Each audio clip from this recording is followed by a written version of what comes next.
Okay guys, I hope आप मुझे सुन पा रहे हो and welcome back to the channel. मेरा नाम है नितिन और आप देख रहे हैं बेसिक्स टू एक्सपर्ट। आज हम क्वेश्चन नंबर 17 और स्टैंडर्ड 240 ऐसे 240 से स्टार्ट करने वाले हैं।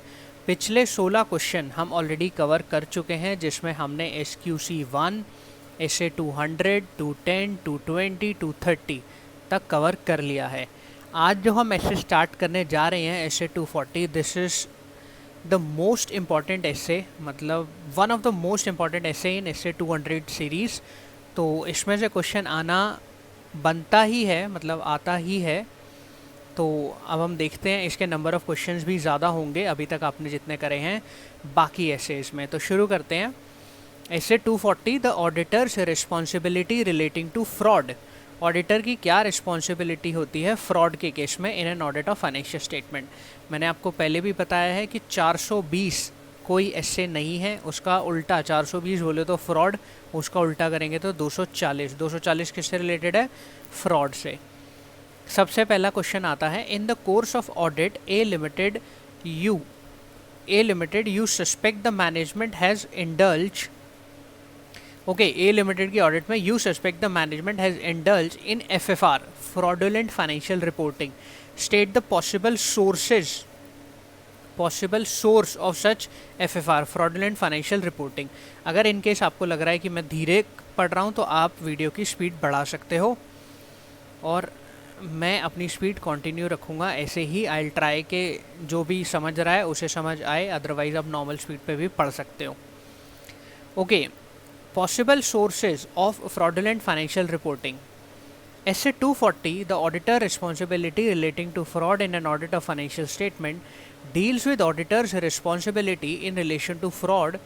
While performing the audit, auditor is primarily concerned with those frauds that causes material statement in financial statement. Auditor की रिस्पॉन्सिबिलिटी जो फ्रॉड वाली है उसमें ऑडिटर प्राइमरीली कंसर्न करता है वो फ्रॉड से जो कि फाइनेंशियल स्टेटमेंट में मटेरियल मिस स्टेटमेंट डालते हैं, मटेरियल मिस स्टेटमेंट क्रिएट करते हैं। Possible sources of FFR, fraudulent financial reporting as stated in SA 240। इसका निमोनिक नोट कर लो, इसका निमोनिक है fraud. Possible source of miss statement का निमोनिक है फ्रॉड।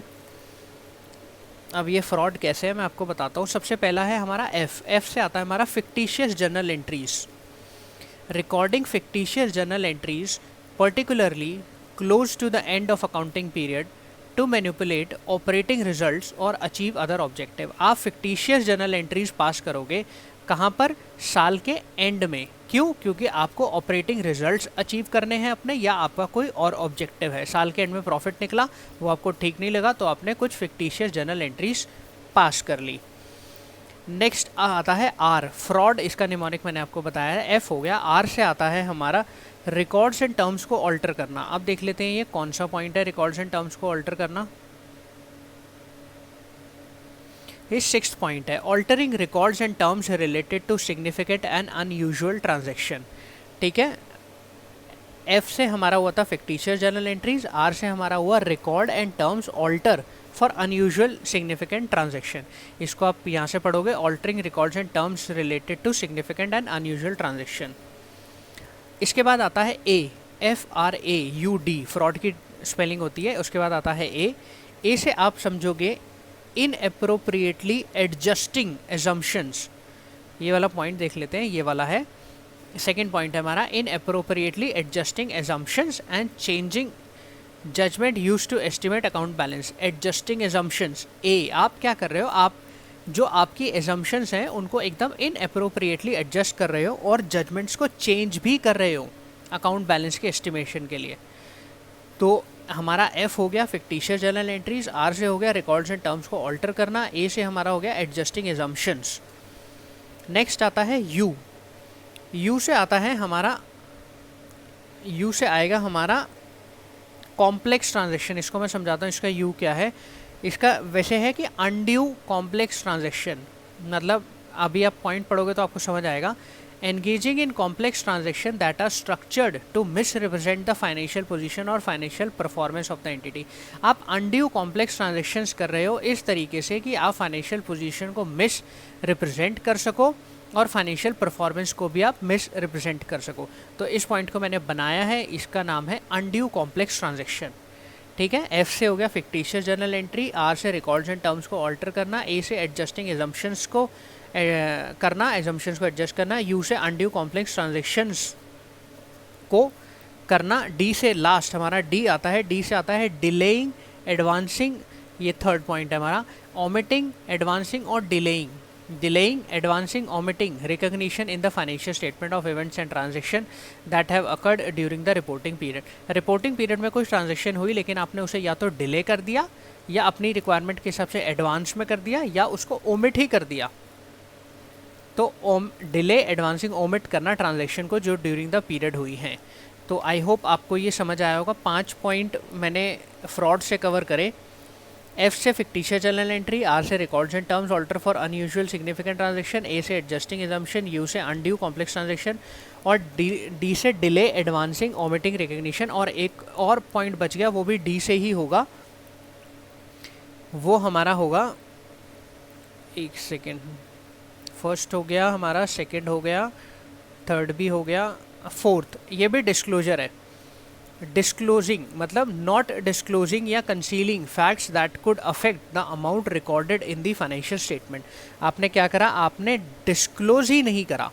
डी से 2 पॉइंट हो गए, या तो आपने डिलेइंग रिकग्निशन करी या आपने डिस्क्लोज ही नहीं करा। तो आई होप आपको F, R, A, U, D से ये 6 पॉइंट याद हो गए होंगे। एक बार फटाक से रिवाइज कर लेते हैं। एफ से क्या था, फिक्टिशियस जर्नल एंट्री, आर से क्या था, रिकॉर्ड्स एंड टर्म्स को ऑल्टर करना, ए से क्या था, एडजस्टिंग एजम्पशन करना इन अप्रोप्रिएटली, यू से क्या था, अनड्यू कॉम्प्लेक्स ट्रांजेक्शन्स को करना, और डी से डिलेइंग, एडवांसिंग, ओमिटिंग रिकग्निशन से और not disclosing facts. I hope आपको ये समझ आया होगा। और इस क्वेश्चन की इंपॉर्टेंस इसके एग्जामिनर कमेंट से देख लेते हैं। While some have a good grip over the topic, few have no idea on the practical aspect of a possible sources of FFR. कुछ को पता था, कुछ को नहीं पता था, ऐसा ICAI एग्जामिनर का कहना है।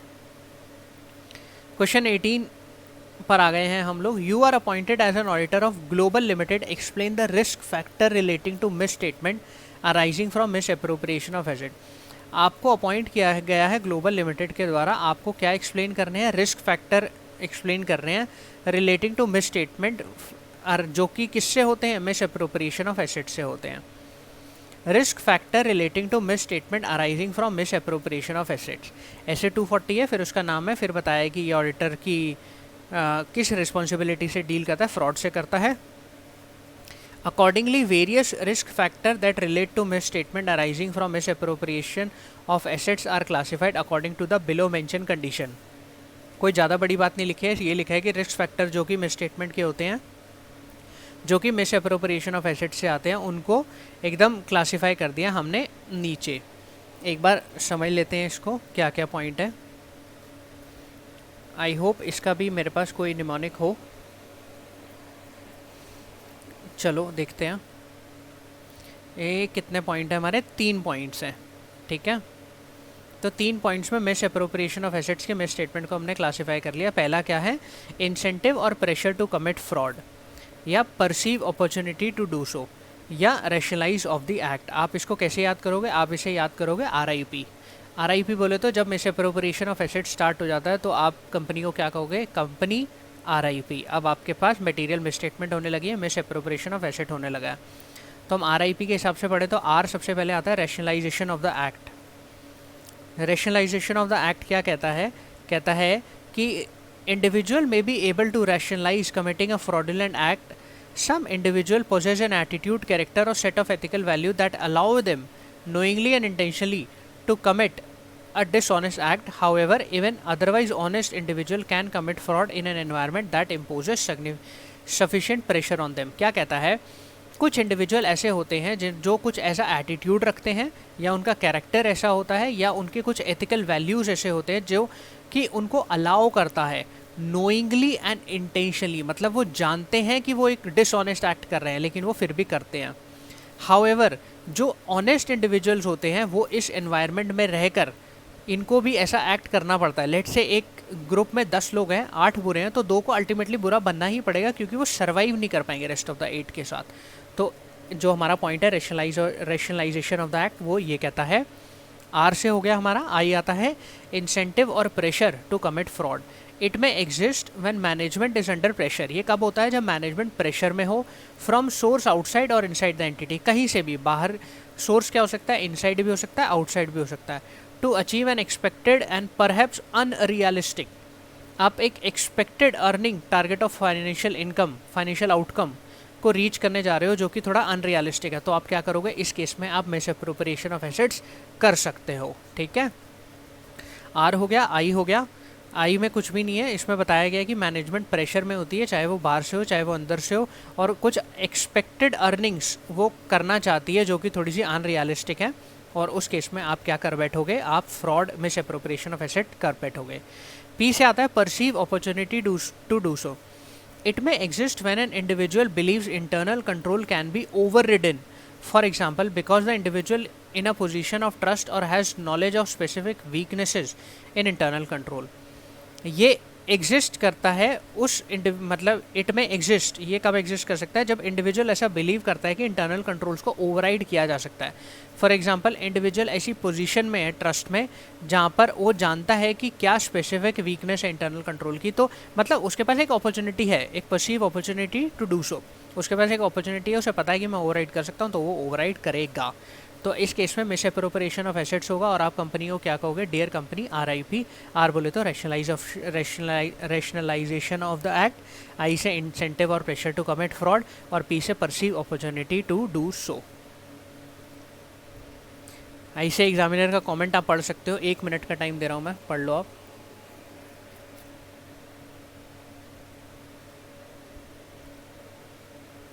एक मेन चीज़ इसके अंदर ये लिखी है, एग्जामिनी रोट इररिलेवेंट आंसर, बाकी आपने आई थिंक पढ़ लिया होगा। आगे चलते हैं। क्वेश्चन नंबर 19 काफ़ी इंपॉर्टेंट क्वेश्चन लग रहा है। देखो, पहले नवंबर 9 में आया, फिर दोबारा आया, फिर 3 बार मतलब डिफरेंट तरीके से ये क्वेश्चन पूछा गया है। एक बार समझ लेते हैं क्या है। Duties and responsibility of an auditor in case of material misstatement relating from management fraud. ठीक है, मतलब सब कुछ ही लिखना है हमें, तो मई 17 में भी आया था। ड्यूटीज़ एंड रिस्पॉन्सिबिलिटी लिखनी है मैनेजमेंट फ्रॉड के बारे में। Auditors duties in case of material misstatement resulting from management fraud. S A 240 पहले एसे का नाम लिखा है, फिर उसमें बताया कि required that the auditor is responsible for obtaining reasonable assurance that the financial statement taken as a whole are free from material misstatement whether caused by fraud or error। ये क्या कहता है कि ऑडिटर रिस्पॉन्सिबल होता है reasonable assurance लेने के लिए फाइनेंशियल स्टेटमेंट में, जो कि फ्री फ्रॉम होनी चाहिए, मतलब should be free from material misstatement, fraud और एरर की वजह से। ठीक है, ऐसे 240 सिर्फ इतनी सी बात कहता है कि ऑडिटर रिस्पॉन्सिबल है एक रीजनेबल एश्योरेंस लेने के लिए कि उनकी जो फाइनेंशियल स्टेटमेंट है free from material misstatement through fraud और error. Management is in a unique position to perpetrate fraud because of management ability to manipulate accounting records and prepare fraudulent financial statement by overriding control. Management एक unique position में होती है जिसमें कि वो fraud काफ़ी easily कर सकती है, क्योंकि वो अकाउंटिंग रिकॉर्ड्स को मैनिपुलेट कर सकते हैं और फ्रॉडुलेंट फाइनेंशियल स्टेटमेंट कंट्रोल्स को ओवरराइड करके बना सकते हैं। When obtaining C पॉइंट पर हम when obtaining reasonable assurance the auditor is responsible for maintaining an attitude of professional skepticism throughout the audit। ये हमने ऐसे 200 में भी पढ़ा था कि reasonable assurance लेते टाइम ऑडिटर को professional skepticism मेंटेन करना है। The auditor should recognize the possibility that a material misstatement due to fraud could exist, notwithstanding his past experience of the honesty and integrity of the entity's management and TCWG। Auditor ये recognise करेगा कि possibility क्या है material misstatement की, कि fraud हो सकता है, और उसका पास्ट एक्सपीरियंस भी ये चीज़ बताएगा कि एंटिटी की ऑनेस्टी और इंटीग्रिटी कैसी है और TCWG की भी कैसी है। आई होप मैंने थोड़ा नीचे जंप मार दिया।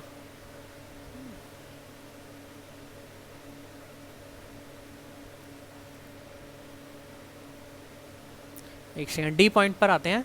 The auditor should recognise the possibility that a material misstatement due to fraud could exist, और उसके पास्ट एक्सपीरियंस से भी उसे ऑनेस्टी और इंटीग्रिटी और मैनेजमेंट और TCWG की देखनी है। If condition cause the auditor to believe that a document may not be authentic और that terms in a document have been modified, the auditor shall investigate further. अगर कुछ ऐसी कंडीशन उसको दिखती हैं जिसमें उसे ऐसा बिलीव होता है कि जो भी डॉक्यूमेंट उसे दिए गए हैं वो ऑथेंटिक नहीं है या मॉडिफाई किए गए हैं, तो ऑडिटर क्या करेगा? थोड़ा सा और इन्वेस्टिगेट करेगा। Where responses to inquiries of management और TCWG इनकन्सिस्टेंट होंगी। रिस्पॉन्स टू इंक्वायरी मैनेजमेंट और TCWG दोनों की क्या है, इनकन्सिस्टेंट है। द ऑडिटर शैल इन्वेस्टिगेट करेगा उस इनकन्सिस्टेंसीज को। Section 143(12) of companies act 2013 require that if an auditor of a company in the course of performance of his duties as auditor, section 143(12) आ गया है यहाँ पर। वो कहता है कि ऑडिटर अगर जब वो अपनी ड्यूटी कर रहा होगा तो उसकी ड्यूटी में अगर has a reason to believe that an offence of fraud involving such amount और अमाउंट एज मे प्रिस्क्राइब, ये 1 करोड़ है, मतलब प्रिस्क्राइब अमाउंट 1 करोड़ है, नीचे पढ़ लेंगे हम। is being or has been committed in the company by its officer or employee, the auditor shall report the matter to the CG within such time and in such manner as may be prescribed. For this purpose, Rule 13 of CAAR, companies के जो rules होते हैं, prescribe the amount of rupees 1 crore और मोर। Section 143(12) आपकी एक duty बनाता है कि अगर आपको ऐसा लगता है कि कोई ऐसा फ्रॉड हुआ है जो कि ऑफिसर और एम्प्लॉई ने करा है और उसका अमाउंट 1 करोड़ से ऊपर है, तो आप CG को बताओगे। Para 310 of CARO 2016 also require the company auditor to report. इसको हमने हार्मोनाइज कर दिया। ऑडिट के आंसर हमेशा हार्मोनाइज करे जाते हैं। जहाँ जहाँ से भी आप रेफरेंसेस ले सकते हो वो आप ले लो और उसके हिसाब से ही करो। Para 310 of CARO 2016 also require the company auditor to report whether any fraud by the company or any fraud on the company by its officer or employees has been noticed or reported during the year. If yes, the nature and amount involved to be indicated. पूरा para 310 हमें यहाँ पे fraud वाला लिखना है, वो हमने लिख दिया। ठीक है, 143(12) वाली बात आ गई, पैरा 310 की हो गई और आंसर है ये ऐसे 240 वाला। Most of the candidate could not write the duties and responsibility of an auditor in case of material misstatement resulting from management fraud correctly. अच्छा, इसके आंसर को लिखते टाइम हम लोग 1 करोड़ से नीचे वाले जो फ्रॉड है, क्योंकि क्वेश्चन में आई थिंक क्वेश्चन में ऐसा कहीं नहीं बोला था कि 1 करोड़ से ऊपर का फ्रॉड है, जो इसमें सिर्फ CG वाली बात लिखी है। अगर हम 1 करोड़ से नीचे वाला भी लिखना चाहें तो लिख सकते हैं कि ऑडिट कमेटी को बताएगा एंड ऑल, और BOD को बताएगा अगर ऑडिट कमेटी नहीं है तो। अगर आप वो भी लिखना चाहो तो आप वो लिख सकते हो, बिल्कुल अलाउेबल है। अगले क्वेश्चन पर चलते हैं। क्वेश्चन 20 कहता है you notice a misstatement resulting from fraud और suspected fraud during the audit and conclude that it is not possible to continue the performance of audit as a stat auditor, how would you deal. आपको कोई ऐसा fraud मिल गया या कोई suspected fraud मिल गया जिससे आप ये कंक्लूड करते हो कि भैया इस ऑडिट को हम कंप्लीट नहीं कर पाएंगे, तो एज अ स्टैट ऑडिटर आप कैसे डील करोगे।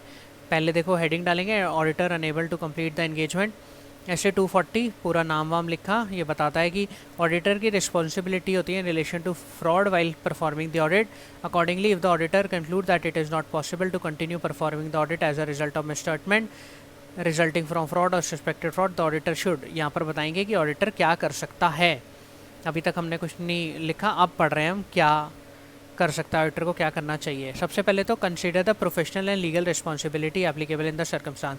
आप सबसे पहले देखो कि आपकी प्रोफेशनल और लीगल रिस्पॉन्सिबिलिटी क्या कहती है, including whether there is a requirement for the auditor to report to the person और persons who made the audit appointment और in some cases to regulatory authority.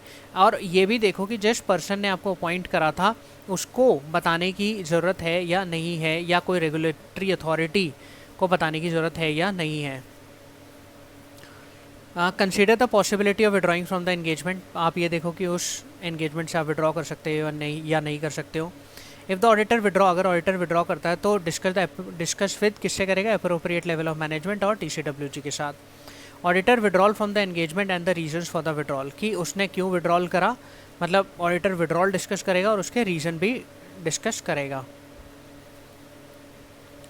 Determine whether there is a professional or legal requirement to report to the person or person who made the appointment or in some cases to regulatory authority, auditor withdrawal from the engagement and the reason for the withdrawal। आप ये भी देख लो कि आपकी कोई professional या legal requirement जिस person ने आपको अपॉइंट किया था या कोई रेगुलेटरी अथॉरिटी को रिपोर्ट करना है या नहीं है आप, और उनको रीज़न बताना है या नहीं है। Further, as per section 140 subsection 2 of the Companies Act 2013, the auditor who has resigned from the company shall file within the period of 30 days from the date of resignation a statement in the form ADT3 with the company and the registrar। Auditor section 140 के अंदर क्या करेगा, तो with in 30 days of resignation एक statement file करेगा ADT3 में ROC को।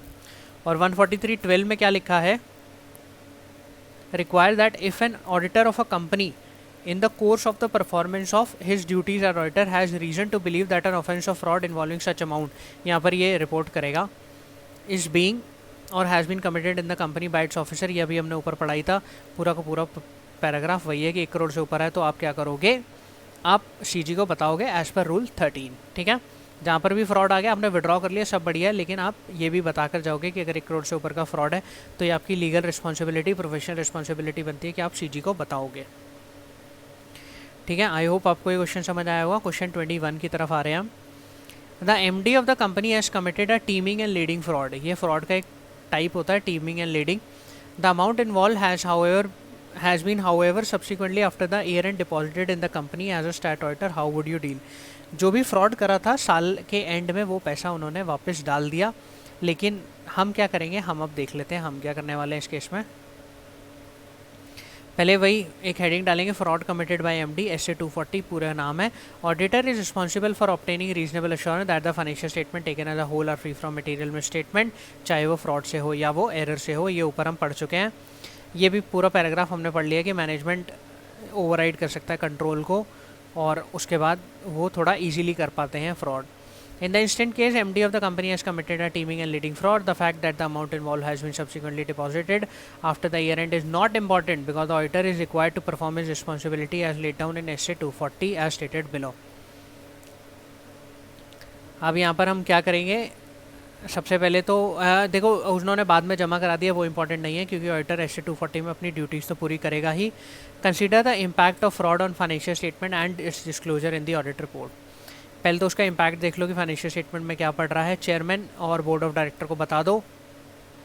Consider the reliability of audit evidence previously obtain as a fraud has been conducted at a higher level of management which raises a genuine doubt about the representation of management. Very important point, आपको जो बाकी के जो evidences मिले थे उनकी reliability भी अब थोड़ी शेक हो जाती है। क्यों? क्योंकि मैनेजमेंट ने वो करा है, मतलब मैनेजमेंट ने फ्रॉड करा, तो ये एक जेन्युइन डाउट हो जाता है कि कैसे इसको डील करना है बाकी के एविडेंसेस को।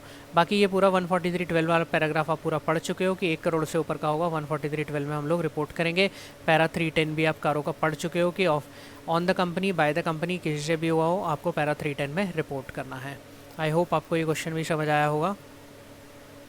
क्वेश्चन नंबर 22 की तरफ चल रहे हैं। As a stat auditor how would you deal with the following cases. In the books of accounts of Messrs OPQ limited huge differences are notice between the control account and subsidiary record. Control accounts में और subsidiary records में काफ़ी सारा difference देखने को मिल रहा है आपको। The chief accountant inform that this is common due to huge volume of business done by the company during the year. जो अकाउंटेंट साहब हैं वो कह रहे हैं ये तो जी कॉमन है, बहुत सारा काम करा है इस साल हमने, मतलब बहुत सारा बिजनेस करा है, इसलिए ये जो डिफरेंस आ रहा है बिल्कुल कॉमन है, लेकिन वो फ्रॉड हो सकता है, हम देखेंगे इसको। Difference between control account and subsidiary records. The huge difference found between control account and subsidiary record in the book of Messrs OPQ limited indicate that there may be material misstatement requiring detail examination by the auditor to ascertain the cause. देखो यहाँ पर शुरू में SA 240 के बारे में नहीं लिखा, उसका नाम नहीं लिखा, ऑडिटर की रिस्पॉन्सिबिलिटी नहीं लिखी, तो ये बताता है कि कोई स्पेसिफिक प्रेजेंटेशन नहीं होती, आपको जैसे आपका आंसर स्टार्ट करना आप कर सकते हो। तो पहले पॉइंट में हमने पढ़ा कि ह्यूज डिफरेंस के लिए हमें क्या करना पड़ेगा, एक डिटेल एग्जामिनेशन करना चाहिए। The contention of the chief accountant can not be accepted simply because the company has done huge volume of business. Such a phenomena indicate that recording of transaction is not being done properly और the accounting system fails to capture all transaction in time. जो chief accountant साहब हमारे कह रहे हैं कि जी हमने business ज़्यादा करा है, वो बात नहीं होती। अगर ऐसा है तो यानी कि हमने जो ट्रांजेक्शन रिकॉर्ड करी हैं वो ढंग से नहीं करी हैं और सारी ट्रांजेक्शन्स को कैप्चर नहीं कर पाए हैं हम लोग। Having regard to all these circumstances, it appears from the fact of the case that these differences indicate the possibility of some kind of material misstatement. अगर ये सारे circumstances को हम देखें तो हमें लगता है कि ये जो difference है इससे क्या हो सकता है, एक material misstatement निकल कर आ सकती है। अब यहाँ पर SA 240 के बारे में बताया गया, पहले नाम आ गया और बताया कि when the auditor come across such circumstances indicating the possible misstatement resulting from entity procedure, the auditor shall evaluate whether such a misstatement is indicative of fraud. अगर कोई material misstatement दिख रही है तो वो देखेगा कि क्या ये fraud तो नहीं है। In this case the circumstance indicate the possibility of material misstatement, जो कि हो सकता है, that might be due to fraud and accordingly the auditor must investigate further to consider effect on financial statement. ठीक है, उसके बाद 143.12 की रिक्वायरमेंट आपने पूरी पढ़ी हुई है ये वाली, और नीचे पैरा 310 आने वाला है, वो भी आपने पूरा का पूरा पढ़ा हुआ है। आई होप आपको ये समझ आया होगा, कोई ऐसी दिक्कत वाली बात नहीं होगी। आगे चल रहे हैं हम क्वेश्चन नंबर 23 की तरफ कि while conducting stat audit of ABC limited you come across IOUs amounting to ₹2 crore as against a cash balance shown in books of ₹2.10 crore. जो आपको क्या दिख रहा है कि IOUs कितने हैं, 2 करोड़ के हैं, और कैश बैलेंस हमारा कितना है, 2.1 crore. You also observe that despite similar high balance throughout the year small amount of 50,000 are withdrawn from the bank to meet day to day expenses. मतलब हमारे जो IOUs हैं वो 2 करोड़ तक मेंटेन हो रखे हैं और कैश बैलेंस 2.1 करोड़ है। और जब आप देख रहे हो कि इतना high level of balance 2 crore 2.1 crore maintain है, जो छोटे छोटे 50-50 हज़ार रुपये के एक्सपेंसेस हो रहे हैं, वो मतलब जो छोटे छोटे एक्सपेंसेस हो रहे हैं उसके लिए भी हम बैंक से 50-50 हज़ार रुपये निकाल रहे हैं। तो देख लेते हैं कि ये कोई फ्रॉड वाली चीज़ तो नहीं हो रही है। देख लेते हैं। पहले तो SC 240 है, ये आपने पढ़ रखा है कि बिल्कुल financial statement as taken as a whole from free होने चाहिए मटेरियल में स्टेटमेंट से, फ्रॉड और एरर से। और ये भी आपने पढ़ा है कि जब वो पूरा काम कर रहा होता है तो उसे प्रोफेशनल स्केप्टिसिज्म मेंटेन करना चाहिए। ऑडिटर को क्या करना चाहिए, रिकग्नाइज द पॉसिबिलिटी कि मटेरियल में स्टेटमेंट फ्रॉड की वजह से हो सकती है। और when the auditor come across such circumstances indicating the possible misstatement resulting from entity procedure, the auditor क्या करेगा, evaluate करेगा कि misstatement fraud से तो नहीं है। in the present case ये possibility हो सकती है fraud की, तो auditor must investigate further to consider effect on financial statement। आप कुछ नीचे गाइडेंस नोट की रेफरेंस से आंसर दिया हुआ है, काफ़ी इंपॉर्टेंट है। The guidance note on audit of cash and bank balance also mentions that if entity is maintaining unduly large balance of cash, he should carry out surprise verification of cash more frequently to ascertain whether it agrees।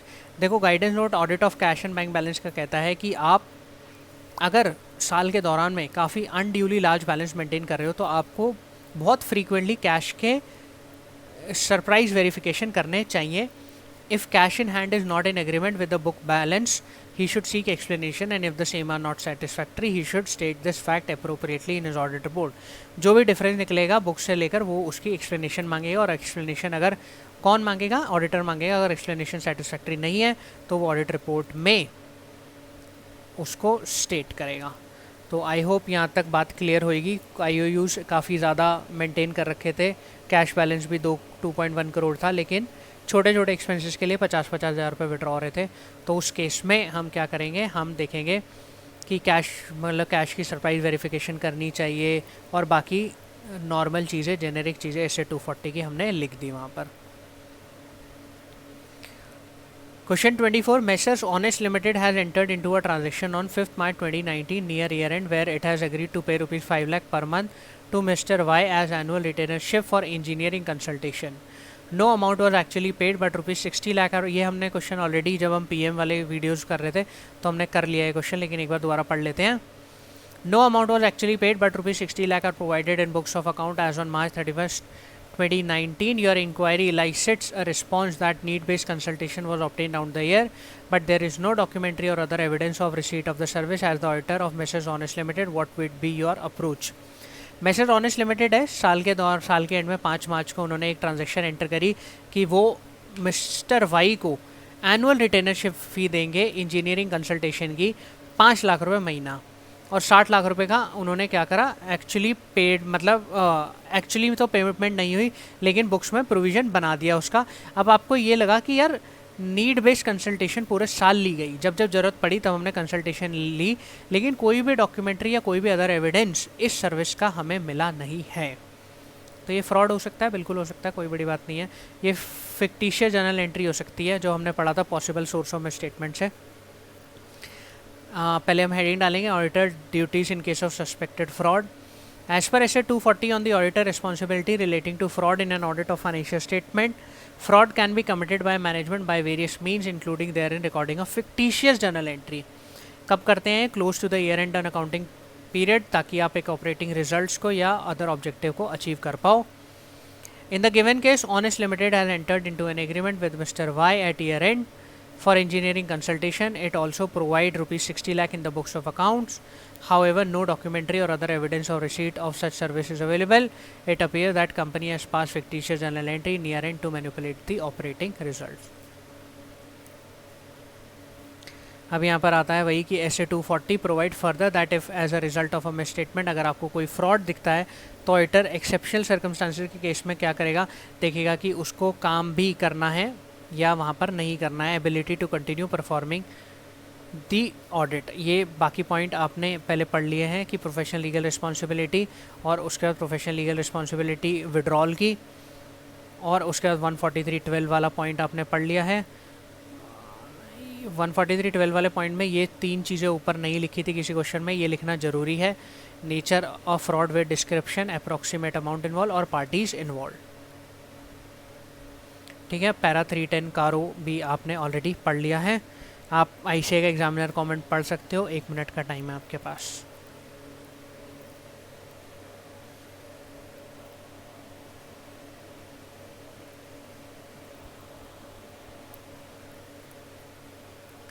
अरे यार sorry guys, I hope आपने examiner का comment पढ़ लिया होगा. Next question की तरफ चलते हैं. Is it appropriate for the auditor to make inquiries of management regarding management own assessment of the risk of fraud and the control in place to prevent and detect it? क्या ये appropriate है कि auditor management से inquiry करे management की assessment के लिए, जो उन्होंने फ्रॉड रिस्क को, मतलब उन्होंने मैनेजमेंट की रिस्पॉन्सिबिलिटी होती है ना prevention and detection of fraud, तो ऑडिटर क्या उनसे क्वेरी कर सकता है? Appropriateness of making inquiries of management regarding assessment of fraud. SA-240 auditor responsibility, ये आपने पढ़ा है, नाम वगैरह है. Require the auditor to make inquiries of management regarding, क्या क्या पूछेगा देखते हैं. पहली चीज़, management assessment of RMM due to fraud. Management का क्या रिस्क ऑफ मटेरियल मिसस्टेटमेंट है फ्रॉड के लिए, पहली चीज़ ये पूछेगा. मैनेजमेंट का क्या प्रोसेस रहा है identifying and responding to the risk of fraud in the entity including any specific risk of fraud. Management ने कैसे आइडेंटिफाई एंड रिस्पॉन्ड करा है किसी फ्रॉड को, अगर कोई अगर स्पेसिफिक रिस्क फ्रॉड से निकला है तो वो कैसे डील करा है. मैनेजमेंट का कम्युनिकेशन अगर कोई TCWG को है तो वो क्या है. मैनेजमेंट का communication if any two employees regarding it's views on business practices. Management के कम्युनिकेशन टू TCWG और टू एम्प्लॉयज़ दोनों ही वो पूछेगा. ठीक है. 4 चीज़ें थी, चारों आपने पढ़ ली हैं. अब देखते हैं यहाँ से थोड़ा सा बातचीत शुरू होती है कि management is responsible for the entities internal control and for the preparation of financial statement. ठीक है जी. इंटरनल कंट्रोल और फाइनेंशियल स्टेटमेंट मैनेजमेंट बनाएगी. Accordingly, it is appropriate for the auditor to make inquiries of management regarding management own assessment of the risk of fraud and the control in place to prevent and detect it. मतलब ये auditor की बिल्कुल ठीक है, appropriate है कि वो queries करता है. तो the nature, extent and frequency of management assessment of such risk and control may vary from entity to entity. कितना नेचर एंड एक्सटेंट और फ्रीक्वेंसी होना चाहिए मैनेजमेंट असेसमेंट का, वो एंटिटी टू एंटिटी वेरी करेगा. एंटिटी की इंटीग्रिटी अच्छी है तो वहाँ पर हम थोड़ा कम करेंगे, कहीं नहीं है तो वहाँ हम ज़्यादा करेंगे. In some entities management may make detail assessment on an annual basis और as part of continuous monitoring. कहीं पर हमें डिटेल असेसमेंट करनी पड़ेगी और कॉन्टीन्यूस मॉनिटरिंग भी करनी पड़ेगी. In other entity management assessment थोड़ी सी लेस स्ट्रक्चर्ड भी हो सकती है और लेस फ्रीक्वेंट भी हो सकती है. The nature and extent of frequency of management assessment are relevant to auditors' understanding of the entity's control environment. Auditor समझेगा control environment को समझने के बाद कि कितना management assessment करना है, बहुत frequent या less frequent. For example, the management has not made an assessment of risk of fraud may in some circumstance be indicative of the lack of importance that management places on internal control. जहाँ पर management ने कोई assessment करी ही नहीं है तो वहाँ पर थोड़ा सा circumstance ऐसा हो जाएगा कि यहाँ पर इंटरनल कंट्रोल को मतलब ज़्यादा इंपॉर्टेंस नहीं दी गई है. अब वहाँ पर आप मैनेजमेंट असेसमेंट थोड़ा सा ज़्यादा करोगे उस केस में, क्योंकि मैनेजमेंट ने अपने एंड से कोई भी असेसमेंट नहीं करा हुआ. इन्होंने बोला कि most of the examinees have not understood the topic and fail to answer correctly. ठीक है. यहाँ पर हमारा SA-240 ख़त्म होता है. एक बार मैं देख लेता हूँ कितनी रिकॉर्डिंग हो गई है, कितनी देर की हो गई है. सो अराउंड 34 मिनट्स की रिकॉर्डिंग हो गई है. और SA-240 अपने आप में एक बहुत अच्छा एस्से है और हमने ऑलमोस्ट एग्ज़ाम के सारे क्वेश्चन कवर कर लिए हैं. तो विदाउट स्ट्रेचिंग दिस वीडियो, इस वीडियो को हम यहीं ख़त्म करते हैं. नेक्स्ट कल की वीडियो में मतलब हम कोशिश करेंगे कि बचे हुए जितने भी ऐसे हैं 250, 260, 265 उनको ख़त्म कर लें, और 300 और 300 की सीरीज़ भी कल ही ट्राई करेंगे कि कवर कर लें। तो गाइज़, अगर आपको ये वीडियो पसंद आई हो, आपको चीज़ें समझ आई हो, तो प्लीज़ वीडियो को लाइक करना। अगर आपने यहाँ तक वीडियो देख लिया तो प्लीज़ लाइक करके जाना, और अपने अगर चैनल को सब्सक्राइब नहीं करा तो कर लो, और अपने दोस्तों के साथ प्लीज़ इस चैनल को शेयर करो। उनको बताओ कि ऐसा कोई चैनल है जो कि रेगुलर वीडियोस डाल रहा है, रेगुलर निमोनिक्स शेयर कर रहा है, सो दैट वो भी सब्सक्राइब करें। So thank you so much guys for watching this video. अपने आपके जो भी व्यू हैं, आपकी जो भी क्वेरी है, आप कमेंट सेक्शन में पूछ सकते हो। बिल्कुल, I will be happy to answer. Thank you so much guys for watching this video. See you tomorrow.